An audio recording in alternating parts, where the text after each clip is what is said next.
జగన్మోహన్ రెడ్డి గారు 5 సంవత్సరాలు. వారి మాటల్లో చూడండి ఎలాగున్నాయంటే, జగన్మోహన్ రెడ్డి గారు అంటారు, రేయ్ కాలర్లు ఎక్కట్టి టీవీలేసి తన్నడానికి సిద్ధపడండి అనగానే ఫోటోగ్రాఫర్ మీద దాడి. అంటే మీరు గూండాయిజంని, రౌడీయిజంని ప్రమోట్ చేస్తున్నారా? ఇలాంటి చిన్న పిల్లలకి ఏమర్థం అవుద్ది ఇలాంటిది? పోనీ చంద్రబాబు నాయుడు గారైనా ముసలాడైనా ఊరుకుంటున్నాడా? ఆయన మా జన సైనికులు, ఈయనకేం సైనికులు లేరు కదా. పవన్ కళ్యాణ్ ఫ్యాన్స్ అందరూ ఓట్లు వేసేవాడు ఎవడ కాదు. తుప్పమని ఎక్కడో వెయ్యికొకడో ఎక్కడో అంటుంటాడు, జై జనసేన అంటుంటాడు. అసలు నిజంగా ఆయనకు ఓట్లుంటే ఆయన ఎందుకు బీజేపీతో టీడీపీతో పొత్తులు పెట్టుకుంటాడు? 5 పార్టీలు కలిస్తే 5-6% వచ్చాయి 2019లో. ఇంపార్టెంట్ విషయం ఏమిటి అంటే, నేను ఇక్కడికి ఎందుకు వచ్చానంటే, ఒకరి మీద ఒకరు పోటీ పడుతున్నారు.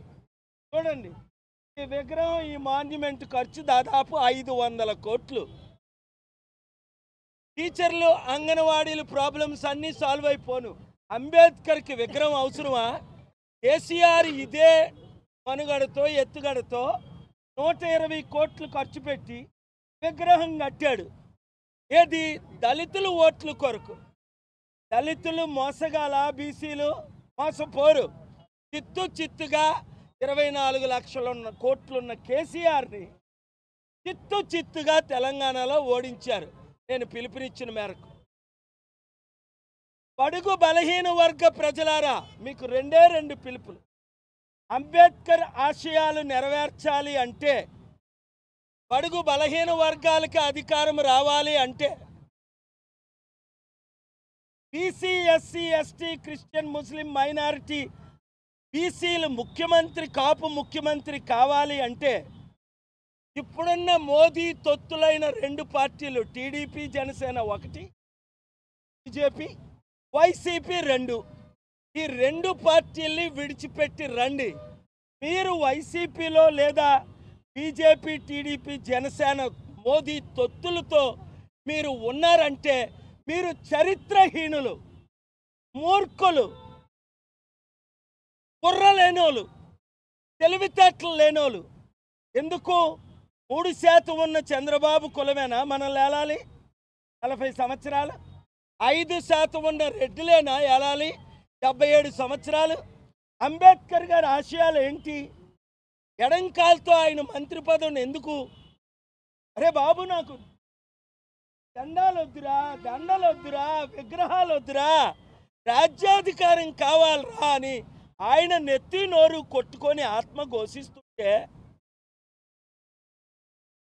ఆయన కనీస కాన్స్టిట్యూషన్ రాసిన కాన్స్టిట్యూషన్ చదివారా? ఆర్టికల్ 14 చదివారా? ఆర్టికల్ 19 చదివారా? ఆర్టికల్ 21 చదివారా? ఆర్టికల్ 32 చదివారా? చదివినోడు ఎవడు? బీజేపీ, మోదీ తొత్తులకు ఓటేయరు. చూడండి, దాడులు ఎక్కడ చూసినా దాడులే. రేపు నేను వెళ్తున్నాను హైదరాబాద్. జొన్నగడ మెథడిస్ట్ చర్చ్ మీద జై శ్రీరామ్ అన్నందుకు 30 మందిని చితకబాదారు. 3-4 చావుల పరిస్థితులు ఉన్నారు. చర్చిల్ని తగలబెట్టేస్తున్నారు. జై శ్రీరామ్ అన్న వాళ్ళని జై శ్రీరామ్ అనివ్వండి, జై హనుమాన్ అన్నవారిని జై హనుమాన్ అనమనియండి, జై జీసస్ ప్రైజ్ ద లార్డ్ అన్నవారిని జై జీసస్ ప్రైజ్ ద లార్డ్ అన్నమనండి, జై అల్లా ఓ అక్బర్ అన్నవారిని అన్నివ్వండి. అందుకనే ప్రపంచంలో 200 దేశాల్లో 200 కోట్లు ముస్లింలు, హిందువులు, క్రైస్తవులు నా అభిమానులు, నా ఫాలోవర్స్. ఎందుకు? నేనే మతాన్ని దూషించను, ఏ కులాన్ని ఎత్తి చూపించను.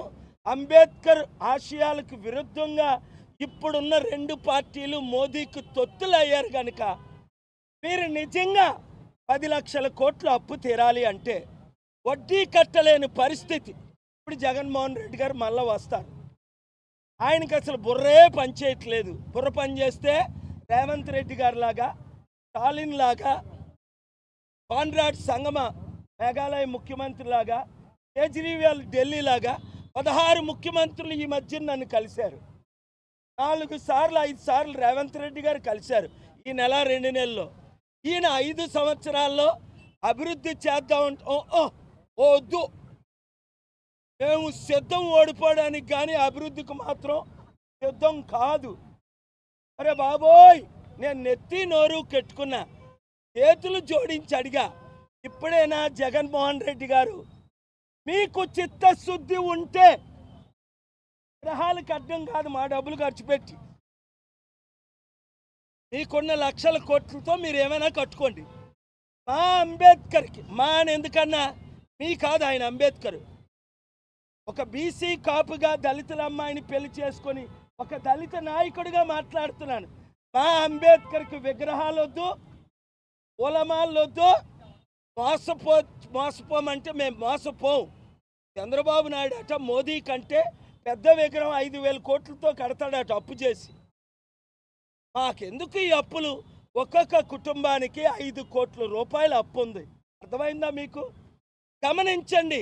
ఇదే విజయవాడ 3 హెలికాప్టర్లో వచ్చిన నేను, పీడబ్ల్యూడి గ్రౌండ్స్లో లక్షల మందితో మీటింగ్ పెట్టిన నేను, ఇవాళ నడి రోడ్డు మీద దేవుడు యేసు ప్రభువుగా భూమి మీద ఎలా మీ మధ్య సంచరించడో నేను అందుకు వచ్చాను.